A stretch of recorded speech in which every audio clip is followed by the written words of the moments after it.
shortly. Buenas tardes a todos. Mi nombre es Ana Cuevas Flores y voy a dirigir la junta esta noche. Esta es la reunión de octubre del Comité Directivo de la Comunidad Portside. Gracias a todos por su presencia esta noche.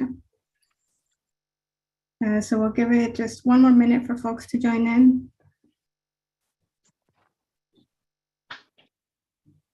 Todavía no ponen lo de la traducción, ¿verdad? No, ahorita nomás vamos a dar un minuto más para que gente acceda a la junta y ahorita empezamos. Ok, gracias. Sí, de nada.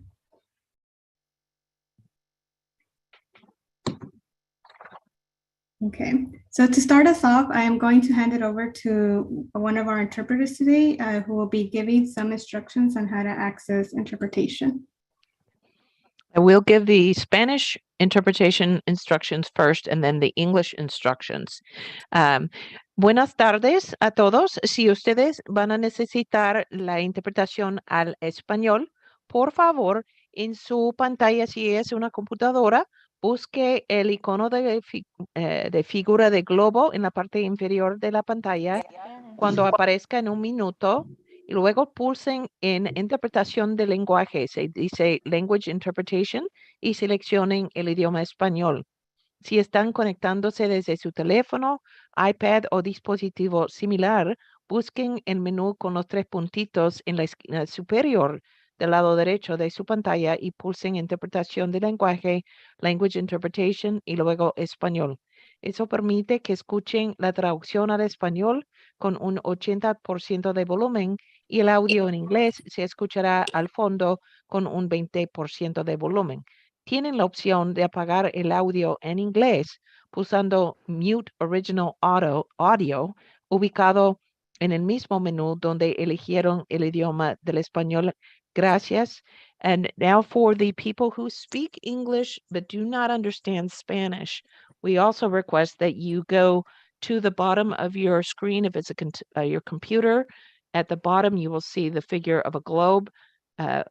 Click there for interpretation and choose the English channel so that you can hear presentations, and then if anything's said in Spanish, it will be interpreted to that channel. If you are connecting from a phone or an iPad or some other device that's similar, please go to the top right little dots of your screen where it says more, then click on the little globe figure for interpretation, choose the English channel, and that would be the end of the instructions. It's going to show up in a minute now. Thank you for those instructions, Vicki. So we will now be launching the interpretation. Can folks confirm on the Spanish channel that the language interpretation is working? Hi, this is Gloria Ledon, the second interpreter. I'm back. Can you assign me as an interpreter, please? Yes. Thank Johnny, you. Yeah, Johnny will assign you right now. Thanks.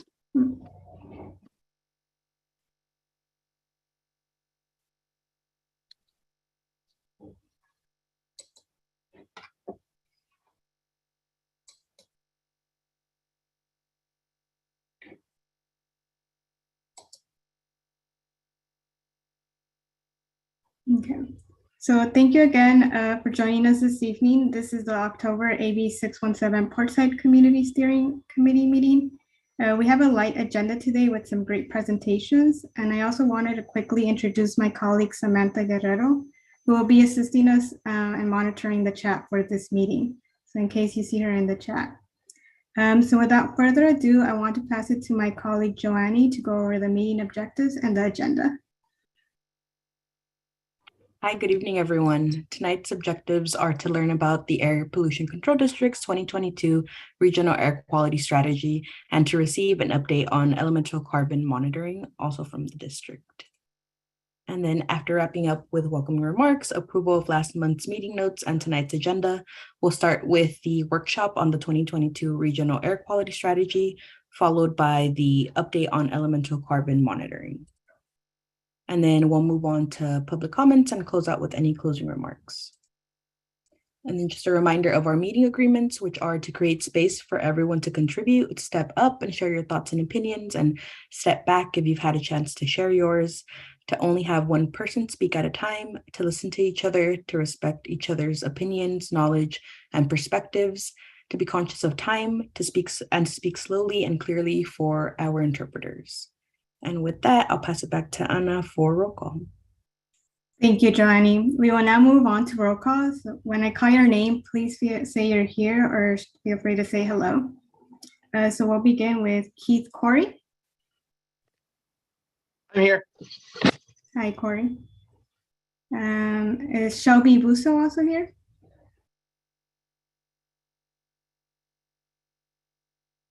Okay, we'll go ahead with Jack Monger. Jack is not here tonight, but this is Massey Hatch. I'm here. Hello. Hi, Massey. Okay. Hi, Massey, and thank you for letting us know. Sure. Next, we'll go with Sarah Giobi.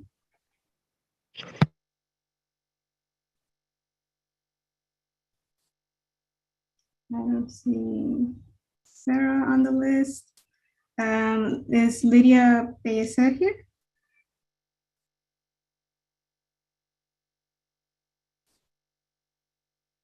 Also not seeing Lydia. Okay, we'll go with Commissioner Sandy Naranjo. Here. Hi. Is Bill Gibbons also here? Yes, I'm here. All right. Hi, Phil. From Sandag, is Tim Garrett here? Hi, it's Tim Garrett. I'm here. Hi, Tim. Do we also have Mariela Rodriguez here?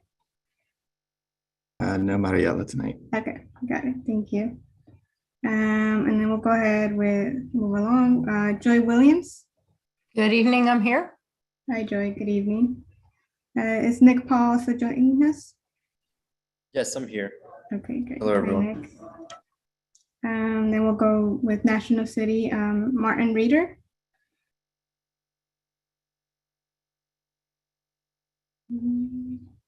Not seeing Martin on the list. Is David Welch here?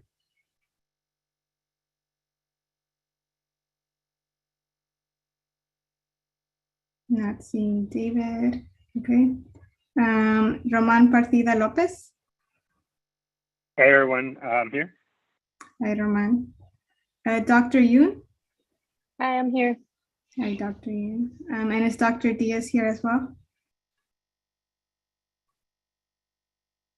Okay. Diane Vermeulen.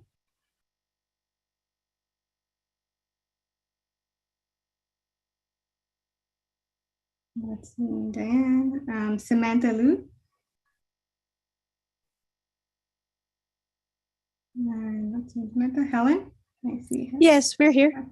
Hi, hello, Helen. Diana Willier.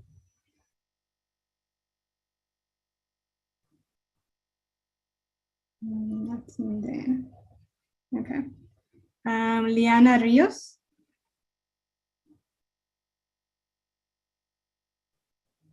Let's see, Liana. Filomena Marino.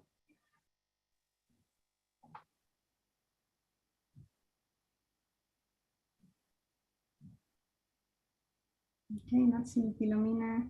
Janice Reynoso.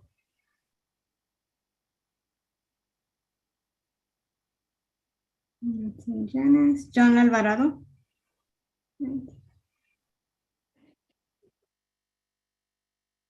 I'm right here. Hi, John. Hillary Medina. Not seeing Hillary. And then I saw Alicia's message in the comment. Noted that you are here. Margarita Moreno. Aquí estoy. Hola, Margarita. Presente. Naomi Sanchez.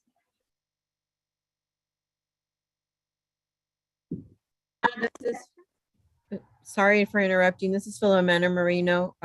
You called me already. Okay. Hi, Filomena. Got it. So do we have Naomi Sanchez? Not seeing Naomi. Vanessa Contreras. Here. Hi, Vanessa. Hi. Salvador Razo Abrica. Here. Hi, Salvador. And then we got a message from Montserrat letting us that she won't be able to make it today. Silvia Calzada. Present. Hi, Silvia. And then Josephine Talamantes.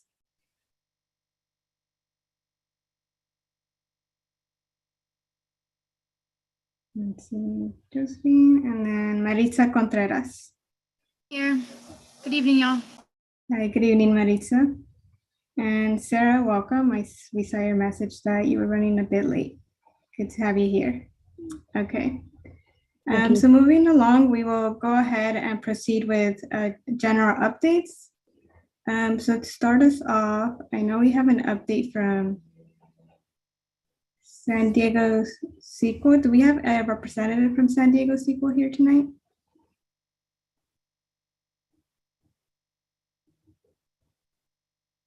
San Diego Port or No, from San Diego Sequel. But yeah, Nick. Okay. It's not about that, Anna. It's Okay. a other update though. Okay, no problem. Okay, so I'll go ahead and provide the update on behalf of San Diego Sequel, and then we'll proceed with the next. So San Diego Sequel did send us an update that they want to present tonight, but were unable to make it to tonight's meeting.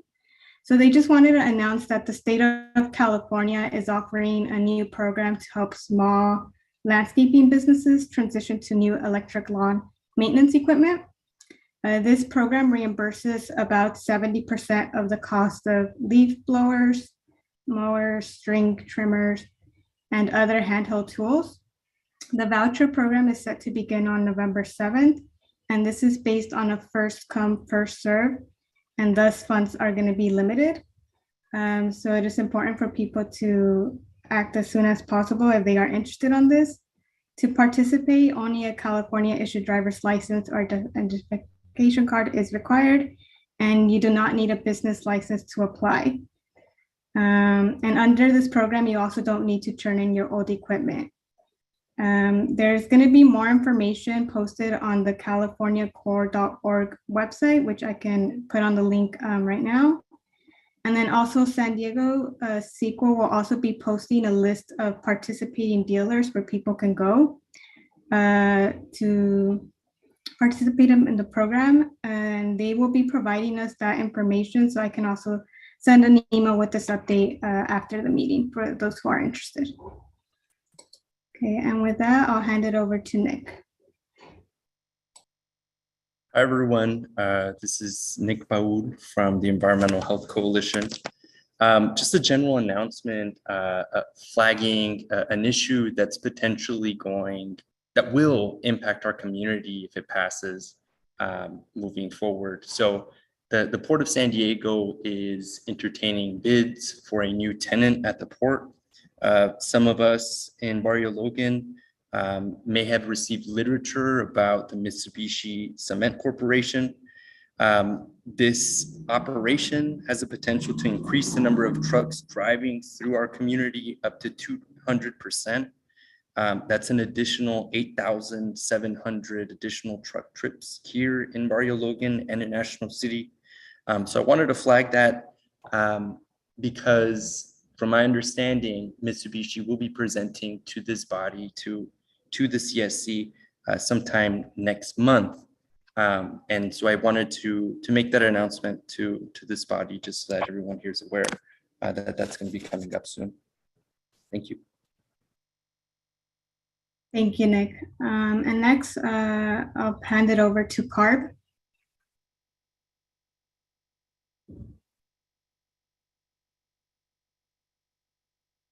Hi, thanks, Anna. So really quickly, I'm actually getting my notes together for the few announcements I have. But I just wanted to highlight that on CARB's EJ blog, we're really using that to get out a lot of information that would be useful to CSE members and the public. For instance, we have a few posts on there where we're announcing that this Thursday, the CARB board is going to hear about a zero emissions truck regulation called Advanced Clean Fleets. And this is This proposed regulation would require medium and heavy duty vehicle manufacturers to sell only zero emission vehicles starting in 2040. And it would require three, this kind of getting really into it, but three different types of truck fleets to purchase an increasing percentage of zero emission vehicles over time. So it's kind of in line with the Advanced Clean Trucks regulation that was approved in March 2021. And that one required manufacturers to increase the percentage of their sales of zero emission trucks starting in 2024 through 2035. So I'm going to drop the link to the EJ blog here. Also, there's a community air grants. The community air grants, and I think like Environmental Health Coalition has received those air grants.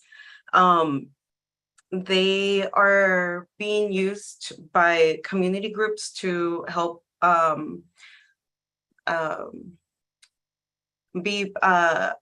participate in the AB 617 program. And so there's another round of grants coming up, and that'll be, right now it's in their CARB staff is taking comments on how to fine tune the solicitation. So we're encouraging involvement now. I think it's until November 3rd that they're taking comments. So that'll be in the chat, in the link also. And I think that's mostly it for my updates. Anything else I'll add in the chat, or I will work with Anna or Chewy to help distribute the long list of things I wanted to update you all on. But I think these are the most pertinent things for the community. So thank you. Great, thank you, Liliana. Yeah, feel free to circle back with me and Chewy, and we can distribute those resources. Thank you. Great. Are there any other agency general updates?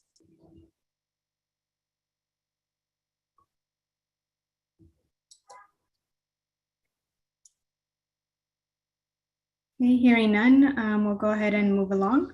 So moving on to the next item on the agenda, I want to open it up to the steering committee for approval of last month's meeting notes and tonight's agenda.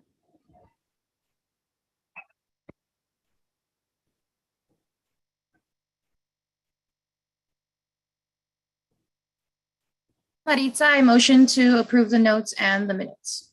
I'm sorry, and the agenda. Thank you, Maritza. Do we have a second? I'll second. Commissioner Naranjo will second. Thank you, Commissioner Sandy Naranjo. Okay. So thank you both. So to make things quick, if anybody has any opposition to the motion, please raise your hand. Otherwise, we can assume they are approved.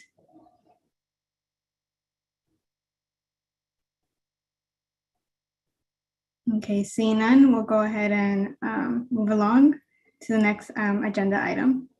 So now I'll pass it over to Nick Cormier from San Diego Air District, who will be going over the 2022 Regional Air Quality Strategy. Great, thank you, Anna.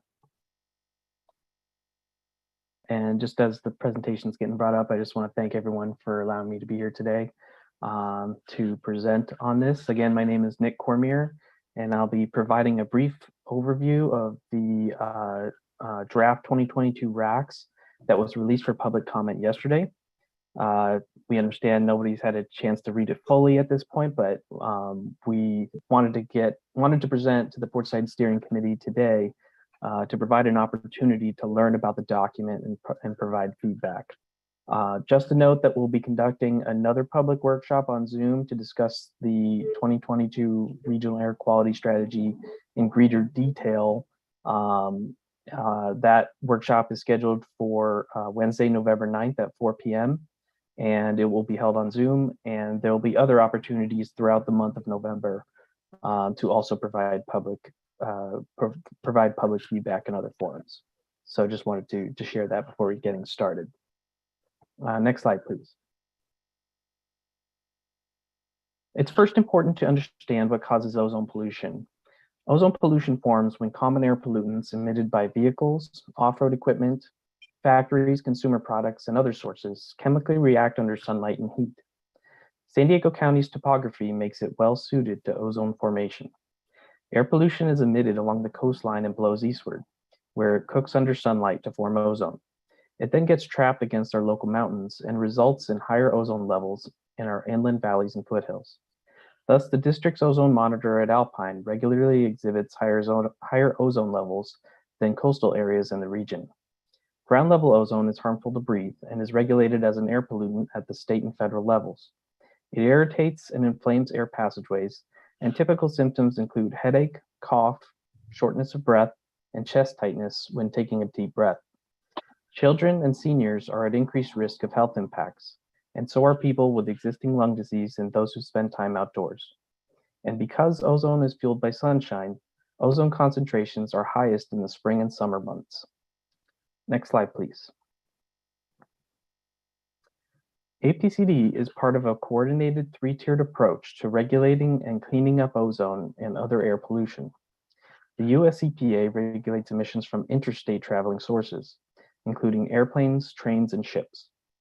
CARB regulates emissions from on-road and off-road vehicles within California, as well as consumer products we use every day, such as personal care products and household cleaners. APCD has primary responsibility for regulating local stationary sources of air pollution.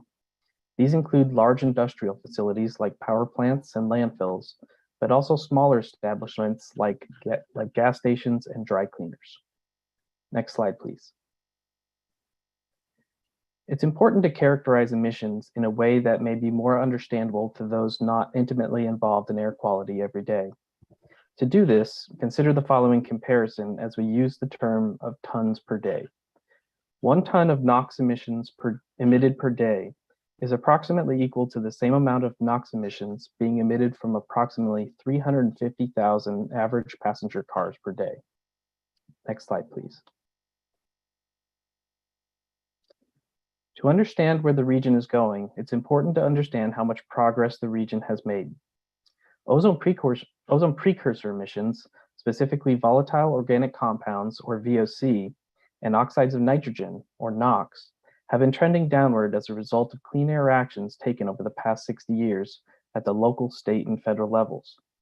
This chart shows that VOC and NOx emissions in San Diego County have dropped 56% just since the year 2000, equivalent to a reduction of 240 tons per day. In fact, ozone precursor emissions in San Diego County are now at their lowest levels on record. Next slide, please. These emission reductions have resulted in improved regional air quality. This chart shows the region's 8-hour ozone level as measured at the Alpine monitoring station, where ozone levels have trended downward. There is year-to-year variability caused by hotter weather. However, these upticks only reflect a flattening of progress as opposed to a significant change in the wrong direction. Despite the progress made, it's clear that additional work is needed in order to meet the state 8-hour ozone standard, shown by the red line on the chart, and to further protect public health. Next slide, please. This chart and the one on the following slide show the top 10 sources of ozone precursor emissions in San Diego County. Recent scientific modeling has demonstrated that NOx emissions are the key driver of regional ozone pollution formation, and mobile sources generate over 90% of regional NOx emissions. All of the region's top sources of NOx are mobile sources, including ships, off-road equipment, heavy-duty trucks, aircraft, and passenger vehicles. All of these sources are regulated at the state and federal levels by CARB and EPA. Next slide, please. Mobile sources are also some of the largest emitters of VOC, including off-road equipment, boats, passenger cars, and aircraft. However, the largest region-wide source of VOC is consumer products, such as personal care products and household cleaners, which are also regulated by CARB. Other categories the district can and does regulate through adopted local rules. These categories include architectural coatings, such as paints and stains, miscellaneous coatings, petroleum and gas fueling activities, printing, and adhesives. Next slide, please. San Diego County is currently designated as a non-attainment area for state and federal ozone standards. As seen on this map, many of the populated regions of California are also non-attainment for state ozone standards. Because the region is non-attainment, Health and Safety Code requires APCD to prepare a plan to attain the state standards. These standards, also known as health-based standards, define the maximum amount of outdoor ozone allowable to avoid harming public health, averaged over a specific time period. At the state level, CARB has set these levels at 0.070 parts per million, or ppm, over an 8-hour period, and 0.09 parts per million over a 1-hour period. Next slide, please. APCD's plan to attain state ozone standards is known locally as the Regional Air Quality Strategy, or RAQS. Initially adopted in 1992 and last updated in 2016, it's periodically updated pursuant to state law as new emission control measures become technologically feasible, improve air quality, or protect public health. Health and Safety Code requires APCD to consider and, if warranted, adopt all feasible measures that can reduce ozone-forming emissions from stationary sources under our regulatory authority. Individual measures included in the RAQS are evaluated and, if warranted, developed into proposed local rules through a public process. Each revision of the RAQS requires approval by the APCD Governing Board and submittal to CARB. Next slide, please. The 2022 RAQS provides a new framework that is more understandable, less technical, and digs into topics that stakeholders want to know about. It is built around a purpose and vision, as foreseen by APCD, that describes the requirements of the RAQS and where we think the region may be heading. We then discuss topics that have not been included in previous RAQS updates, such as ozone's relationship with public health, under-resourced communities, greenhouse gases and climate change, and mobile sources. We finally discuss APCD's updated local ozone pollution control strategy with measures APCD will be evaluating over the next 3 to 6 years. Next slide, please. Though the 2022 RAQS must primarily address ozone, we can also have parallel goals that address other sources of air pollution. The two overarching goals in the document are to protect public health and to protect the climate. To accomplish them, the 2022 RAQS first focuses on direct emission reductions of ozone precursors, namely NOx and VOC. Concurrently, the RAQS also considers co-benefits and indirect emission reductions of GHGs and PM where applicable. Next slide, please. The 2022 RAQS also describes how ozone and other air pollutants impact your health. As mentioned, unhealthy levels of air pollution can cause a wide variety of health impacts. These impacts and health effects are comprised of the following factors. First is the amount of pollutants being emitted. Next is how much or the concentration of that air pollutant is being measured in the air. Third is how much of the population is being exposed to the pollutants in the air, including the frequency and duration. And fourth is its dosage, which is how much of the pollutant is absorbed into the body. The resulting health effects for individuals are based on the preceding factors. Next slide, please. For the first time, the 2022 RAQS presents ozone information in some of our region's under-resourced communities. In particular, the RAQS looks at two communities, Portside and the International Border Community, that are now in CARB's Community Air Protection Program. The tables on the screen identify census tracts that comprise each community, as well as their Kyle EnviroScreen score. The tables also include each tract's overall ozone percentile score in bold, which compares ozone levels in each tract against all others in California. For both communities, all but one tract have ozone scores below 30%, meaning these areas experience ozone levels that are lower than 60 to 75% of other census tracts found in California. This trend is consistent with our understanding of how ozone forms in San Diego County, with much of it occurring in the inland foothill areas. While this is encouraging, these same areas can and do still exceed health-based ozone standards on certain days and times. Next slide, please. The 2022 RACS also looks at mobile ozone monitoring data collected in 2019 by Aclima on Priuses within the Portside community. During the 9-month study period, ozone level data was collected along most streets in the area and never exceeded 40 parts per billion, or 0.040 parts per million. Again, this is encouraging given that the house-based ozone standard set by the state is 70 parts per billion, or 0.070 parts per million.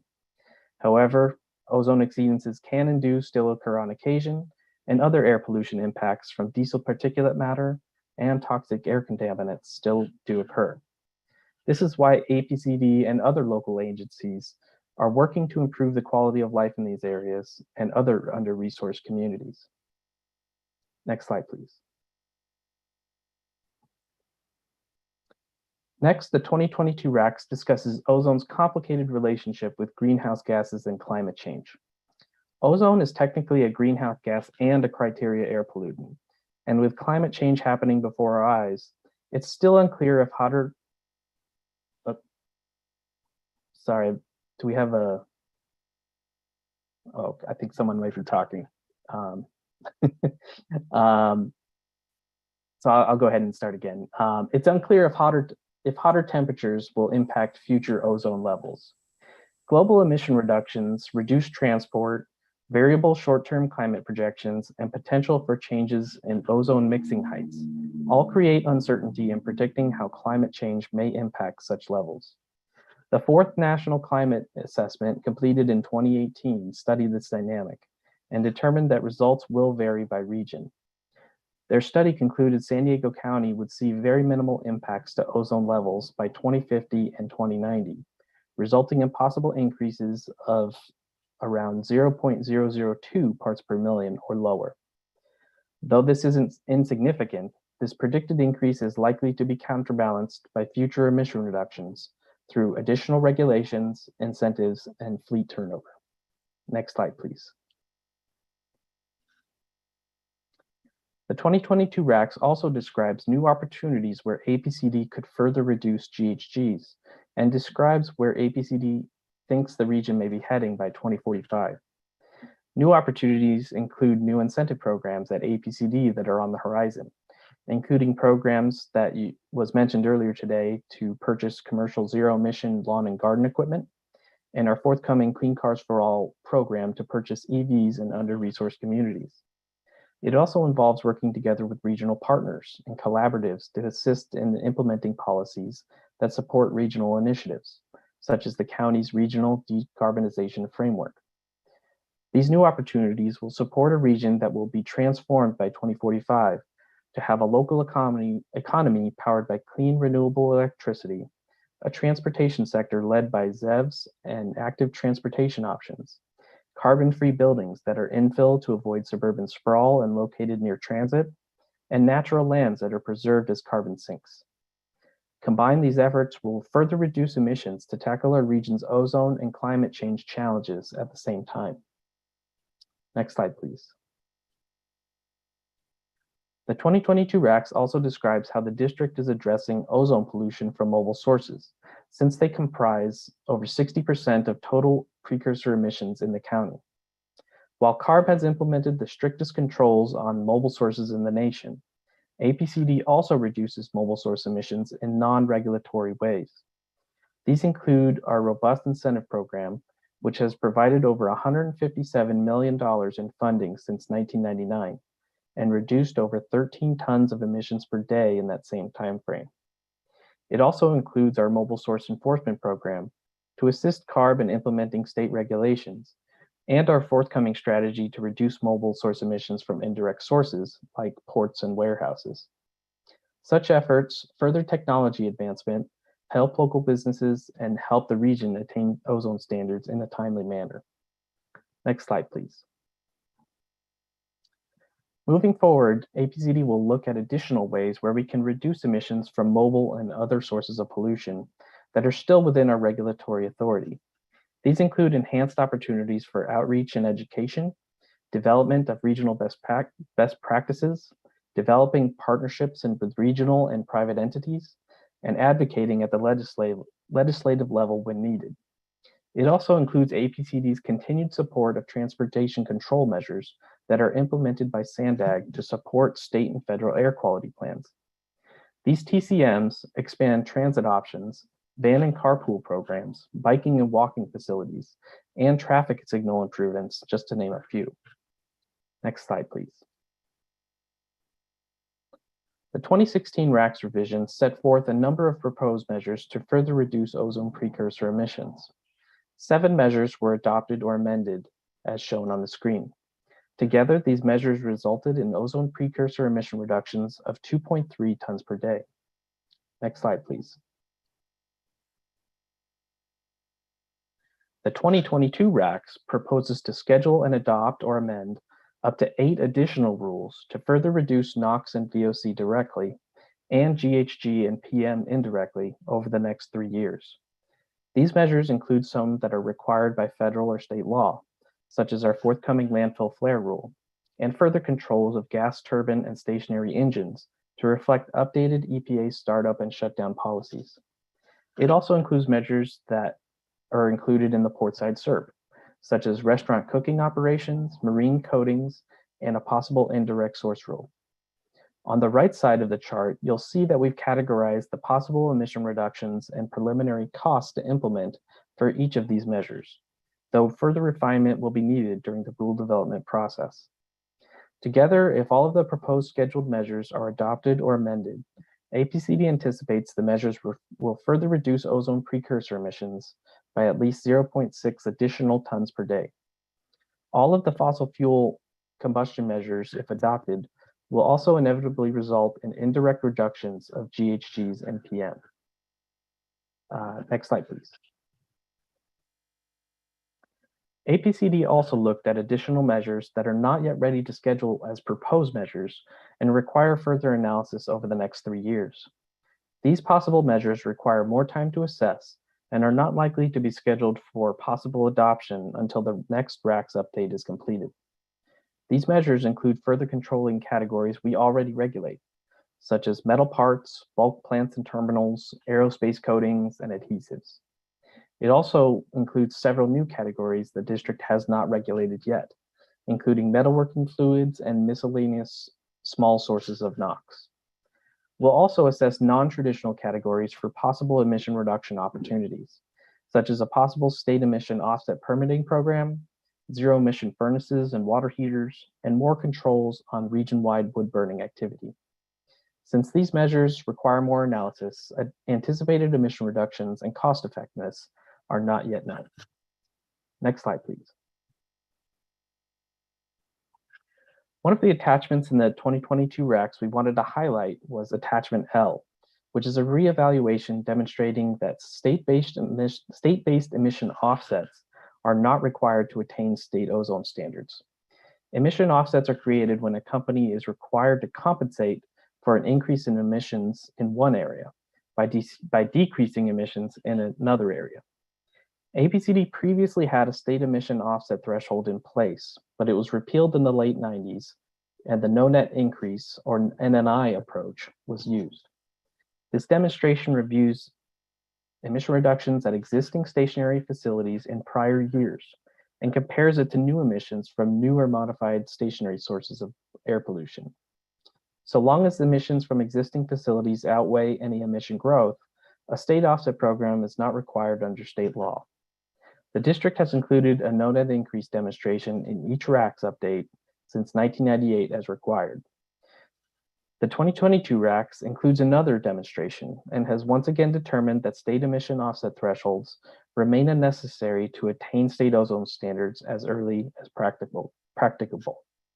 However, to ensure the district is prepared for any challenges in preparing this demonstration in the future, the 2022 RACS also includes a further study measure to consider reinstituting the state emission offset threshold and a corresponding offset program in the future. Next slide, please. Altogether, the 2022 RACS includes a robust ozone pollution control strategy through 2026 that will achieve additional and direct emission reductions beyond what was included in the previous RACS revision. It will also indirectly reduce GHGs and PM as a result of the scheduled and further study measures. The anticipated emission reductions from the scheduled measures are expected to annually reduce numerous cases of negative health endpoints like asthma and over 800 lost work or activity days. At the same time, these measures are anticipated to contribute as much as $18 million to the local economy from avoided healthcare costs and lost productivity. Next slide, please. The 2022 RACS also includes an environmental analysis prepared pursuant to the California Environmental Quality Act, or CEQA. The prepared EIR addendum is also available for review and comment through November 30th. The 1992 RACS EIR found that any potential adverse environmental impacts would be mitigated below a level of significance.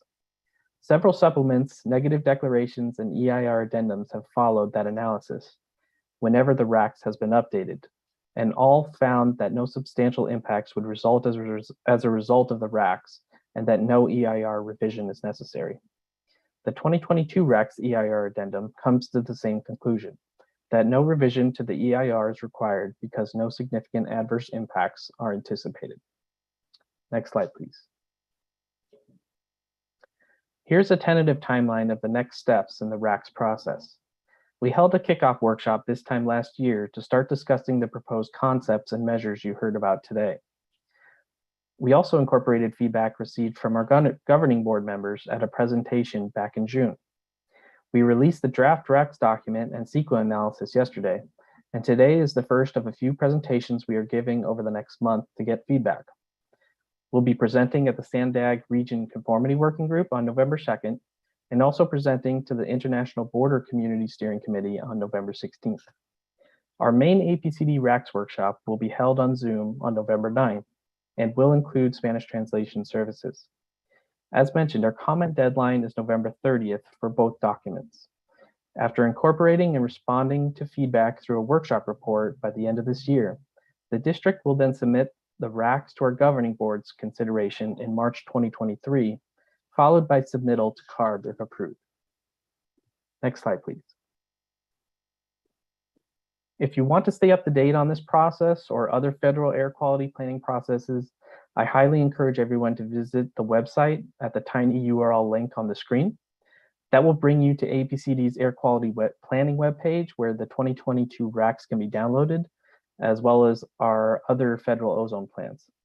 The same website also includes some fact sheets that you can download to discuss facts about ozone in your region, as well as some simple ways that you can reduce air pollution in your home. My contact information is on the screen, as well as my supervisor, Kathy Kian, who you all know. And in case you have any questions, concerns, or need to follow up with us after this presentation or at any point. Next slide, please. And that's all I have today. Thank you again for allowing me to be here, and I'd be happy to take any questions or comments at this time. Thank you. Thank you, Nick. And it looks like we do have a couple of questions. So we'll go ahead and get it started with John. Yes. One of the questions that I have is, as a city, we continue to grow. And as a port, we also continue, if you will, to grow with new industries coming onto the bayfront. And I'm just wondering what, if any, regulation or permitted, if you will, exposures would be allowed. Do they need to meet today's criteria, or do they meet the criteria, of 2035 or 40? I'm just wondering how you guys measure that and how do you make it work? Yeah, that's a good question, John.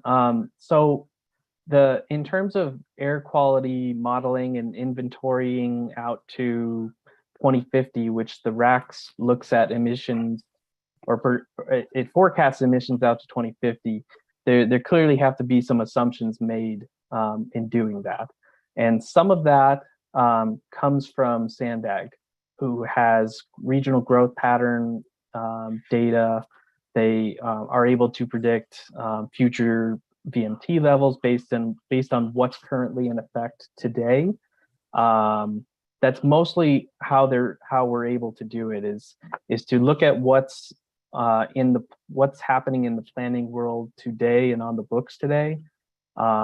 If things come later that end up making certain zoning decisions or anything like that to potentially decrease emissions in the future, that does get incorporated, but it doesn't happen for a few years in terms of the inventories that we use. So, it's kind of an ongoing process as we update this document where, if there's a regulation that gets adopted by CARB or at the state or federal level, that information does get reflected, but it would get reflected in a future document. So it's kind of an ongoing process as we have to update this document every few years. Hopefully that makes sense, but. Well, I think it does. I just wonder though, in terms of, I obviously represent the Barrio Logan community, and I am always hammered with questions in regards to how do they actually are going to be able to track, if you will, all this particulate matter and whatnot. And so there's a lot of uncertainty and quite honestly, a lot of insecurity as to whether or not it can be controlled. Yeah, I fully understand where you're coming from and the concern there. I would probably just point out that this is just one document that's looking at emissions primarily, again, from the ozone perspective that we're required to look at. But so we're looking at ozone. This document is pretty much looking at ozone levels over the next 30 to 40 years. But there are other documents out there that are going down further, and the Portside SERP is one of them, looking and tracking things like PM at the local level, especially in the Portside area. So that's going to be one of the big things that is going to be great for moving forward is that SERP and the updates that will come as part of that process. On the GHG side, there's also there's actually a lot of planning processes that are happening at Sandag's level, at the county level, at the very hyper localized level in each respective city in the region through their climate action plans. And those processes, those documents also get updated every few years, or they're supposed to be. So, those things, this is one piece of the puzzle, I guess, is what I'm trying to say. Well, thank you so much. I really appreciate it. Sure, thank you. Great, thank you both, John and Nick. And next we'll go to Joy, and then we'll follow up with Phil after that. Hi, Nick. Thank you for that presentation. It was very clear and informative. I had a couple of questions. One, it was kind of eye-opening to see what a big chunk of the NOx emissions are from ocean-going vessels. And I wondered, is that where does that start from? Is that any ship that's close to the coast? Is it ships that have entered the bay, or what does that include? And do you anticipate that shore power increased use will make a big dent in those emissions? And then I was wondering also, do you anticipate that this strategy will bring San Diego Air Basin into attainment, and by when? Thank you. Sure, thank you, Joy. Those are great questions. I'll start with the second question first.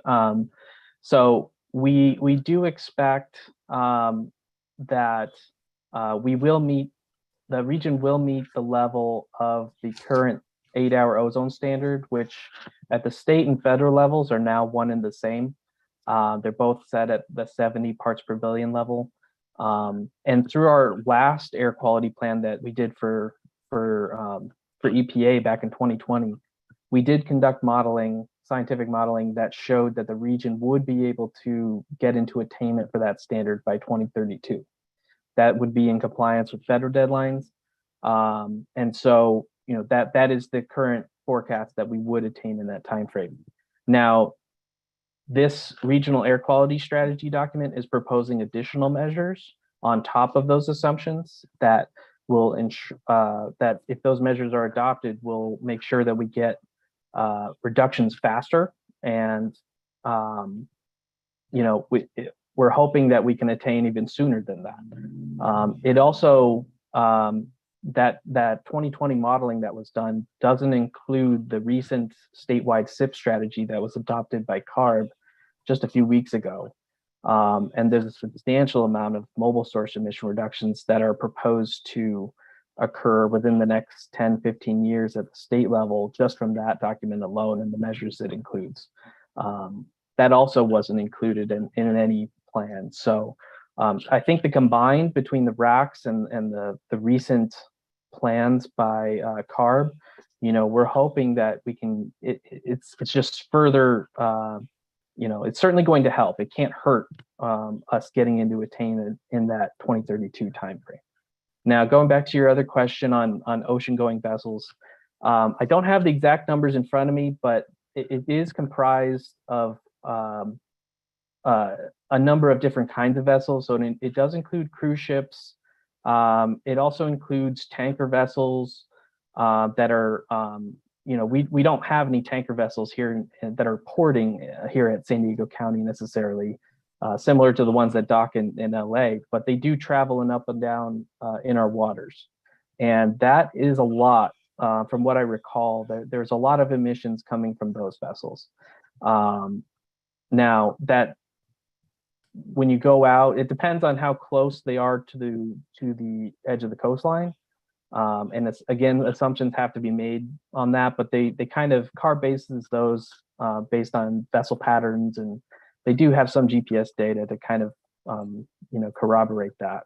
But a lot of it is kind of coming from those two vessel types. And then clearly we have other vessels that are coming into our port, including military and the ro-ro vessels. So it is kind of a mixture. I could get back to you on the exact numbers in terms of the breakdown of what kind of vessels they are, but that's, I think that's a lot of it. And frankly, the CARB SIP strategy that was adopted does intend to go after those sources of emissions further. It's kind of a difficult source category, given that it's in EPA's control primarily. But there are ways that CARB is planning to proceed in trying to reduce emissions from that category as much as they can within their control. Okay, thank you, Nick. Sure, no problem. Thanks, Joy. Thank you both. Next, we'll go to Phil. Sure. Thank you, Nick. That was a great presentation, and I learned a lot from it. I just wanted to ask a clarifying question about some of the monitoring data that you discussed. And just to clarify, did you say that the ozone that's been detected within the Portside communities is below state standards? However, there could be days when it is higher than state standards. Did I get that correct? I think so. Let me clarify a little bit. So that I think you're referring to that that mobile ozone air monitoring data that Acoma produced. Is yes. That okay? So that data was really, it was a one-time project to collect as much data in a very localized setting as we could. And we, from what I recall, we tracked a number of air pollutants, and ozone was one of them.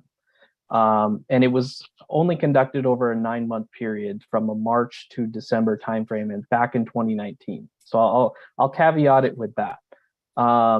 During that time, though, there was they were continuously collecting ozone data, and during that time, in all the timeframes, that is the ambient data that they were collecting. The ozone levels never exceeded the 40 parts per billion level on their monitors. So that would be, if that's the metric that we're using to compare against a stationary source monitor, which the state says you've met health-based standards at 70 parts per billion. then yes, that those would be, very low on the side of ozone levels that are found in and around the community. Now, that being said, that data is 3 years old now. It is the most localized I think that we can get our hands on. And yes, that doesn't necessarily show that so there could be one of our regulatory air monitors, a stationary source monitor that might exceed the standard on a day or two during the year. That's certainly possible given certain weather conditions and just the way that things work. It's possible. It didn't happen last year. We didn't have any exceedances of the state ozone standard in the Portside area, or at our Sherman Elementary monitor, I should say, last year. But it's, that's why we're caveating it a little bit, that it's not impossible for it to still exceed standards on occasion on certain days. But with the data that we had, it was looking, at least for ozone, not great. It was looking better than the standard, at least from the data that we can see. Got it. And the generally though, the community of Alpine experiences the highest. Is that just because of the geography where the winds kind of blow and where the ozone just kind of settles at the base of the mountains? Yeah, that's kind of the dynamic for ozone overall in the San Diego County, and Alpine is our, I believe it's our highest elevation monitor. Our monitoring folks can correct me if I'm wrong on that, but it is at a higher elevation than our other monitors, especially when you compare it to the monitors along the coastline. And that air pollution comes from the coastline primarily. It travels eastward, and then it just kind of stops against the mountains where it has time to cook in the hotter temperatures that are also found there. And so that's why we get ozone levels that are higher in the Alpine area.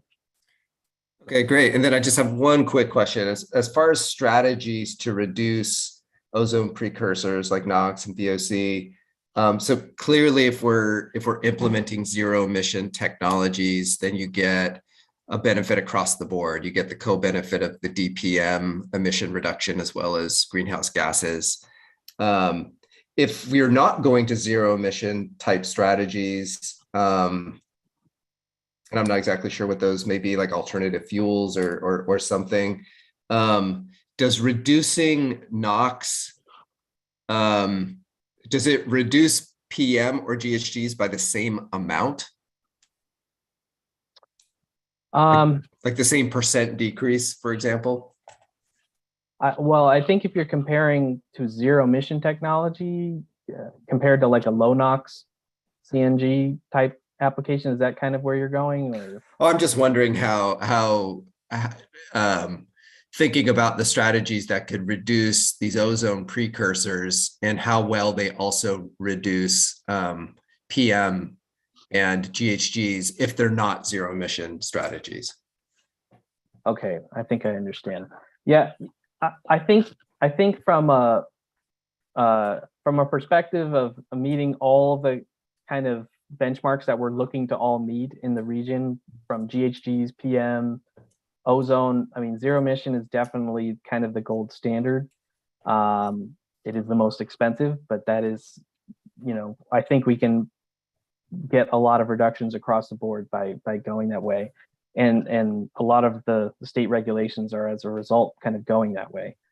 I think there, certainly on the PM side, you're going to get probably the same amount of PM, from a truck that's, a low emission truck is probably going to emit the same amount of PM levels as, your standard dirty diesel truck with a filter. I mean, everything's going to have to be filtered from this point on if you don't have a zero emission vehicle. So, I think in terms of the metrics, it's probably a wash on the PM side. On the ozone levels, on GHGs, it also could be dependent on fuel source. Are you using a renewable fuel source in comparison to a zero emission one? Is it as a renewable source coming that's getting fueled your is fueling your zero emission vehicle? That's another question. So I guess that's kind of a hard question to answer. Yeah, no, it's ultimately okay. where I'm kind of heading, but yeah, I'm thinking through it too, and you're right. I think it depends on the type of strategy, and some are going to reduce other things like PM and GHGs, and some strategies may not, unless it's a zero emission strategy. So thank you, Nick. I appreciate it. Right, and I'd just add to that it's at least from our perspective, there's going to be other strategies coming down the pipeline from the local, state, and federal levels that may help answer those questions long term, especially if some policies are adopted at those levels, where we can better answer that question, I think. But since there's so many different ways and methods to kind of go clean, so to speak, hard question to answer right now, I'm afraid. Oh, thanks, Nick. Sure, thank you. Great, thank you both. And then I see, John, you have your hand up. I don't know that many people realize that international waters are only approximately 24 miles off the coast. Having been a commercial fisherman at one time, there are many ships, in international waters going to Mexico or other points south. And in addition, we have ships that are going north, like up to Long Beach and LA harbors and whatnot. And oftentimes, depending on what their schedules are, they could be sitting off the coast for days, if not weeks in some cases. That being said, how do we propose to kind of plan for something like that when they're in international waters and we don't really have any authority over it? Literally, they can be out there for some time, and I've often wondered why the if you will, the pollution and whatnot in Coronado is so high. Well, when the westerly winds come into San Diego almost every day, headed eastbound, it blows all that stuff, if you will, right onto Coronado, right through the Bay of San Diego, and right in through my backyard. I'm 3 blocks from the water's edge. Thank you. Yeah, it's a great observation, John. I think that's what CARB is intending to try and at least try to figure out how to address those emissions from that difficult source category. And you're right, it is, those ships travel back and forth, sometimes stopping there. So it's a difficult question. I think from a local perspective, we can certainly encourage as many ships as possible to invest in newer, cleaner emission engines, which at least on the larger vessel side, they've been kind of hesitant to do, I think, in the past, especially those tanker type vessels.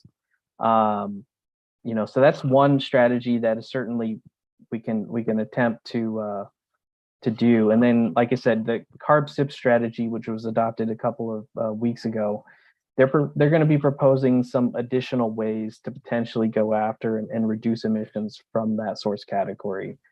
It's not going to be a quick resolution, I think, and there's probably still some difficulties there.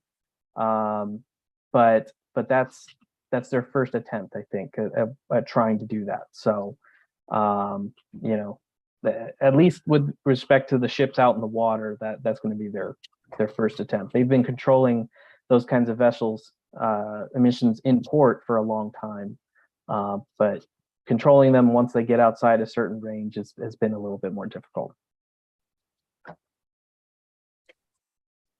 All right, thank you, Nick. Are there any last minute questions or comments before we move on? Okay, well, thank you, Nick, again for that informative presentation. And then we'll go ahead and move along to the next meeting item agenda. Thank you all. Thank you. So next we have an update on elemental carbon monitoring. So I'll pass it off to Vahe. Thank you. Okay, cool. So hi, everyone. My name is Vahe. I recently joined the district as a chemist in July. So a few months ago.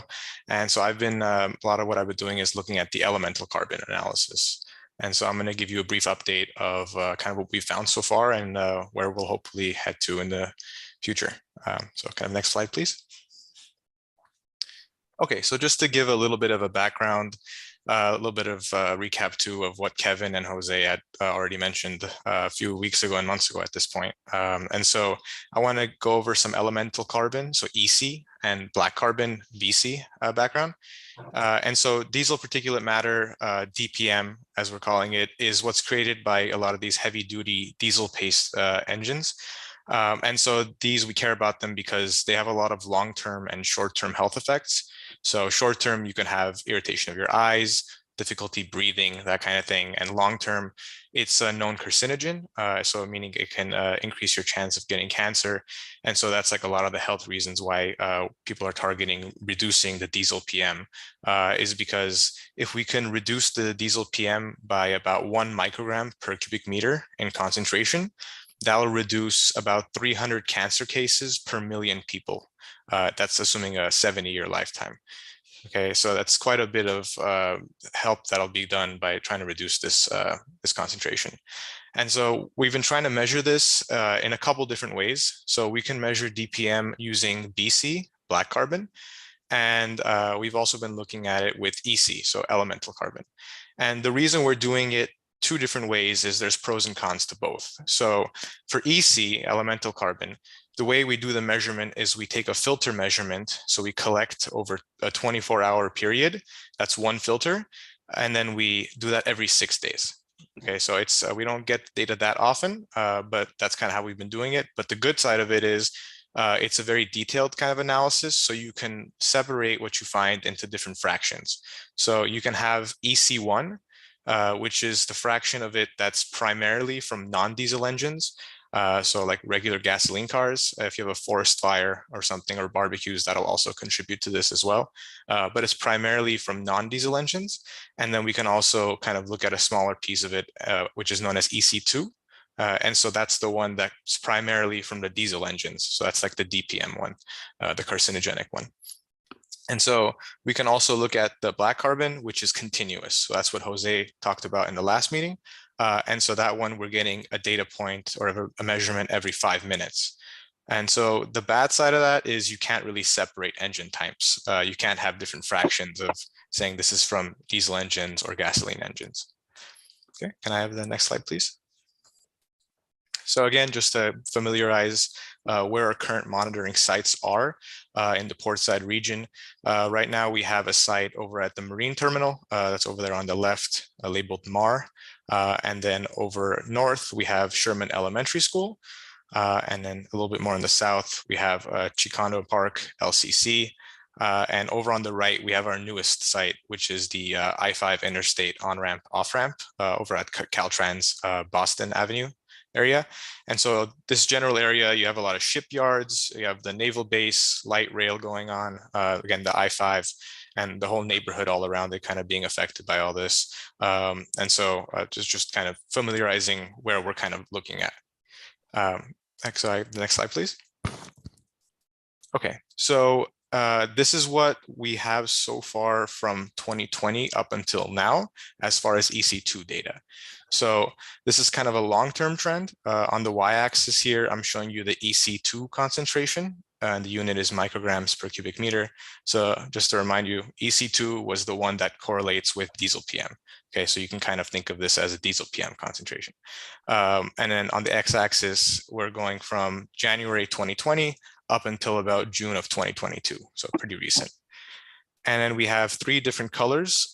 So the dark blue trace is Sherman Elementary School. The Marine Terminal is in black, and the light blue is the Chicano Park site that we're monitoring. And so you can see here a general trend that's going on is when we're in the summer months, we kind of have a dip in the concentrations. And in the winter months, if you look at around January, February, December time, we have an increase, right? And so this kind of trend we've seen in general with PM concentrations, where in the winter they're higher and in the summer they're lower.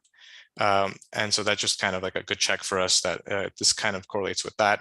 And an important thing here to notice is that I know in the last meeting, someone asked, well, what is a safe concentration here?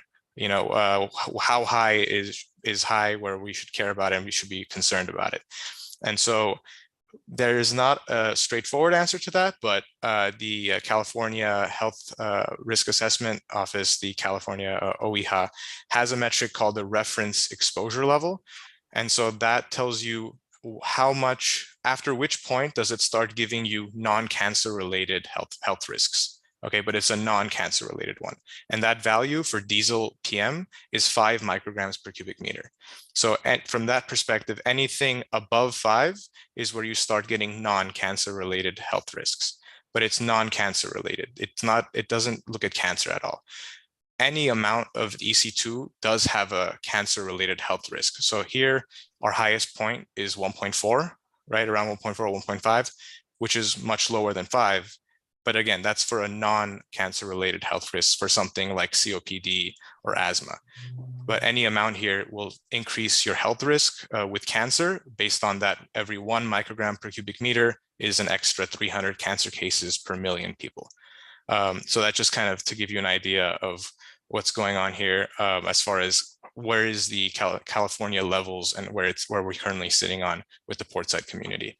And then if you want to get a little more detailed, if you technically want to estimate this straight to DPM, which is technically, have to do a little bit of a correction, you add 30%. So if our highest point here is about 1.5 micrograms per cubic meter, adding 30%, it gets you closer to 2, which is still less than 5. But again, any amount of it is not good for cancer-related health risk. Next slide, please. Okay, so here I'm showing you again, same kind of data, just showing you a slightly different way, where we have the y-axis is the EC2. This is the diesel PM kind of related one. And now I'm showing you as a function of different seasons. So again, you can see the same colors correspond to the same sites. You can see light blue, Chicano Park, dark blue, Sherman Elementary, and the black is the Marine Terminal. And you can see here in the winter, we have higher EC2 concentrations. They dip down in the spring and summer, and then they start picking up again in the autumn. Okay, can I have the next slide, please? All right, so I don't want to scare anyone with these graphs. I'll kind of guide you through them a little bit if you've never seen one before. I know that I was confused the first time I saw them. So here I'm showing you the meteorology data that we have collected over at the Sherman Elementary site. So because this is one of our bigger sites, we can actually place some wind instruments and see where the wind's coming from in that site. So at the bottom left, I'm showing you the wind data in the winter of 2021. And at the top right, it's the summer of 2021. And so if we just look at one of them, let's look at the summer one, for example, on the top right. The way you read this, it's almost like you're looking top down at the site, kind of like in the map. So in the middle of these circles, you have that big circle, the big white one, that's kind of where Sherman Elementary School would be. And then depending on, if you're looking to the left, that's the west, the top, that's north, down is south, to the right is east. So it's like a compass in that sense. But again, you're kind of looking down over at the site. And depending on the color, it tells you what's the chances of the wind coming from that direction. So the more red the color, the more likely the wind came from that direction. So here you can see the red is coming over from the left side, so the west. And then depending on how close it is to the center is the speed. So here it's coming in at close to the 3. So it's coming in close to 3 meters per second from the west side. And so this is just kind of to show that the wind's complex in this area, and it's changing depending on if you're in the summer or the winter. So you can see in the summer, we have a lot of western wind coming in from the west towards the east, which is what you would expect kind of with San Diego, a lot of strong western wind, especially in the summer. And in the winter, you can see it's actually coming in more from the northeast, from the top right. That's where that red area is. And so this is important because depending on which way the wind's blowing, that's the air that we're going to sample, right? So in the summer, the wind is coming in from the west. We're going to be sampling air from the west. So that might have some different sources that we're going to be picking up versus in the winter, more inland kind of sources we're going to be picking up. So we're going to be looking at these kind of analyses to try to figure out what are some possible areas of concern. And it'll also help out with CARB's work on modeling with emissions and source inventory. Okay, the next slide, please. All right, and I also want to show you this here. This is an example of why it's good to just do this type of elemental carbon analysis, because, for example, here on the y-axis, I'm showing you the total EC. So this is elemental carbon 1 plus elemental carbon 2, where, as a reminder, elemental carbon 1 was the elemental carbon that comes primarily from gasoline-powered engines, and elemental carbon 2 is the one more from the diesel engine. So this is the combination of both. And so you can see here in January up to April 2022, there's this spike that we see over in Chicano Park, right? And so you would see this and say, okay, well, do we need to be concerned about this? Is this a diesel PM spike? Is there a big health concern associated with, carcinogenic DPM? And just looking at it like this, you can't really tell. But if you separate it into smaller pieces, which EC analysis lets you do, I can show you in the next slide. This is EC2 only, okay? So it's the same data, just looking at it with just EC2, so the one that correlates with DPM. And the spike's not there, right? So, okay, so if the total EC was there, EC1 plus EC2, and EC2, there's nothing really here, then that means it must have been EC1, so which I can show you in the next slide.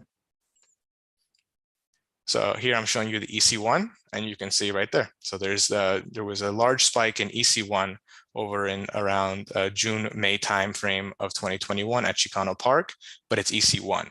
So that tells us that this wasn't a DPM spike. It was more from gasoline-powered engines or a barbecue or a forest fire, something of that sort. But this type of analysis lets you kind of more specifically say if something is a DPM spike or not. So kind of the next slide, please. Yeah, so again, like I just said, so this kind of lets us distinguish between different engine and vehicle types more specifically and more precisely. And so we can say if an increase in pollution is harmful DPM, or it might be something else. And so we can kind of look at it more specifically in this way. Can I have the next slide, please? Okay, and then I also wanted to look at and show you the black carbon data and elemental carbon data together. So because both of these things are being measured to ideally look at the diesel PM, right? There are two ways to measure the same thing, which is the diesel PM. That's what we really want to look at here. We want to make sure and see how do they agree? How do they change? How do they compare? And so here I'm showing you a correlation between the two. So on the y-axis, it's the total EC in micrograms per cubic meter. So again, that's EC1 plus EC2, so gas engines plus diesel engines. And at the x-axis, it's the black carbon that Jose talked about last month. Okay, and if they agree one-to-one, meaning if they agree equally, they would line up on that black dashed line. So any data points that line up there, that would mean they're one-to-one. And so you can see here where we have our fit, that's the dark blue. You might actually have a hard time seeing it because it's basically right on top of the black line. So, and you can see on the top left, our slope here is 1.01. So essentially these measurements are matching up pretty much one-to-one. And we have an R squared of 0.79. So if you don't know, the higher the R squared is, the better the fit is to the data. And so it's a pretty good correlation considering we don't have a lot of data points at the higher concentrations. But this is kind of reassuring to us that at least these measurements are agreeing with each other as far as when we look at total EC and BC. But it's important, again, total EC was gas powered engines plus diesel engines. But if we look at diesel only, it's a little bit different. So I can show in the next slide. So here I'm showing you EC2 only on the y-axis versus, again, black carbon on the x-axis. And so again, if you line up on that black dash line, it means it's one-to-one.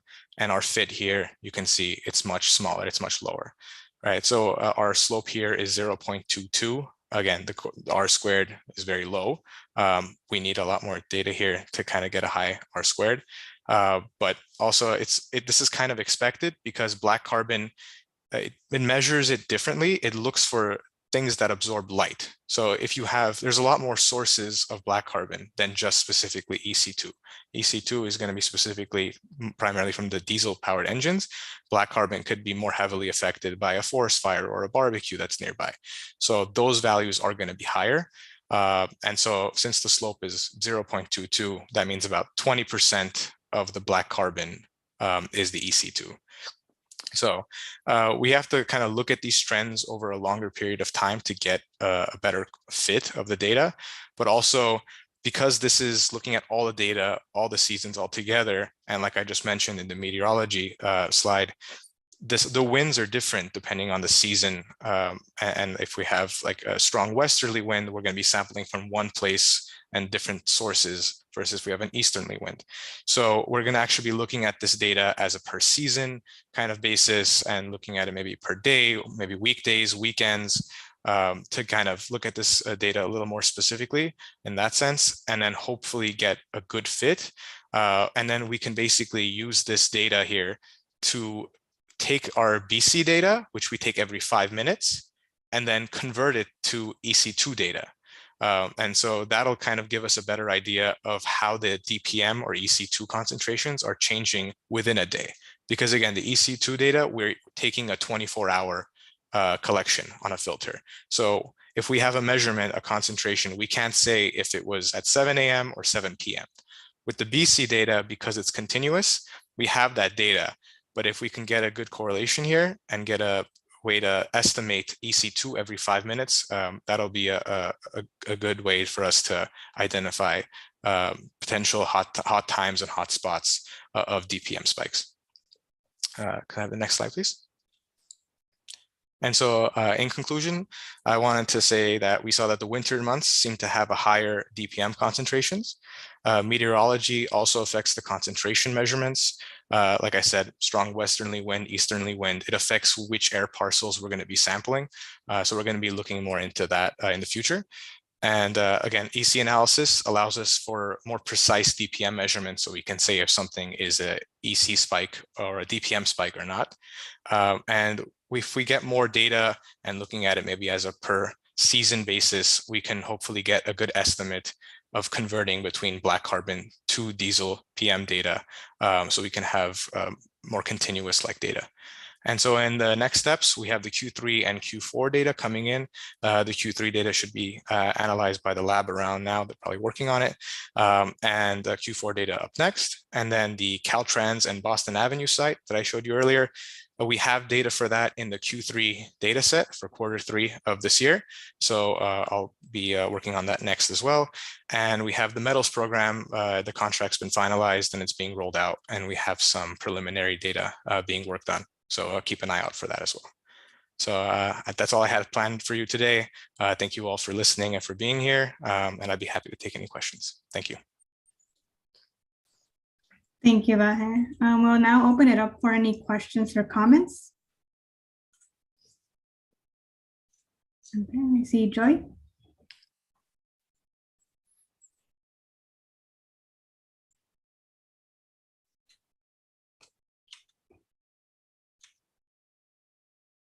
Joy, you can go ahead and ask your question or comment.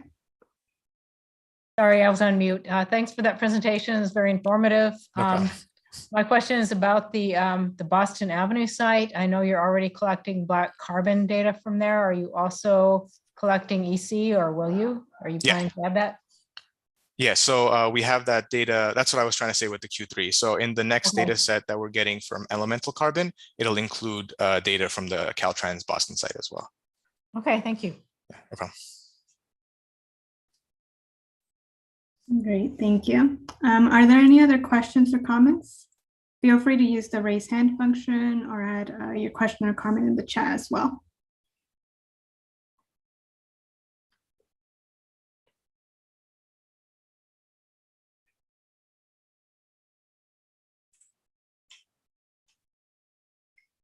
Joy, I see your hand is up again. Well, if nobody else is going to ask a question. Go ahead. So at some point, do you anticipate all this data being public and like downloadable? Yeah, I think maybe David, you want to say what our plans are? I don't know. Yeah. Hi, Joy. This is David Soderman. I'm the chief of the monitoring division. For the rest of you guys that don't know me, yes, all this data that we collect we will make sure it's available to the public. The district is currently undergoing working with our kind of IT provider to revamp how we host our data on our website. and this data will be a part of that data set once it's available. But anybody that's interested could always just reach out to myself or Domingo, and we can get you that data. Okay, thank you. Thank you, David. Are there any other questions or comments? And then just want to note Josephine's comment on the chat saying that it was very informative. Thank you.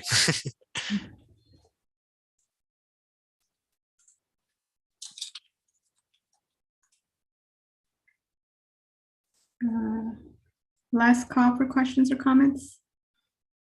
I don't bite.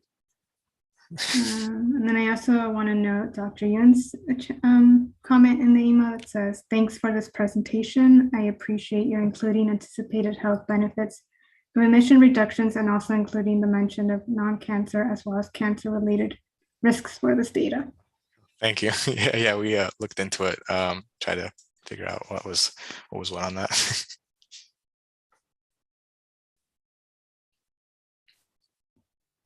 Okay. If there are no any other questions or comments, we can go ahead and move on to the next item.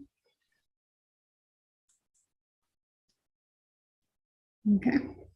Now we'll go ahead and move along to public comments. At this time, I'll open it up for any public comments and or announcements.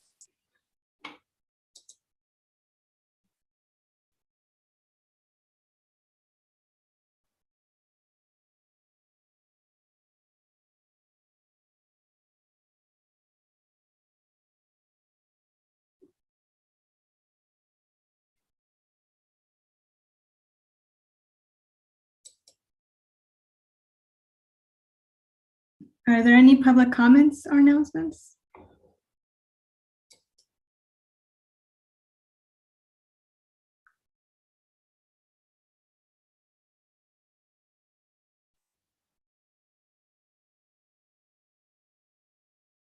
Okay.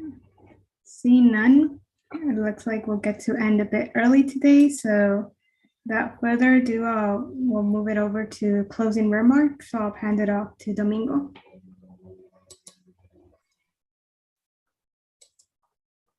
Thank you very much, Anna. Nothing really to add from my end. Just again, a reminder that for November, we moved our meeting from the 4th Tuesday to the 3rd Tuesday in November, just to accommodate for the Thanksgiving holiday. That week tends to be very busy for folks, so we wanted to make sure to be able to secure, attendance. So we will be meeting on November 15, but this is only for November. And then also for December, we will do an email update after that.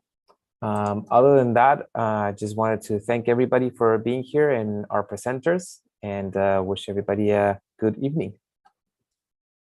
Thank you, Domingo. And again, thank you everybody so much. This was a great meeting and we appreciate everyone's participation. And as Domingo said, our next meeting will be Tuesday, November 15 at 5 p.m. Hope to see you all there. Thank you, everyone, and have a great evening. Thank you. Thank you. Thank you all. Buenas noches.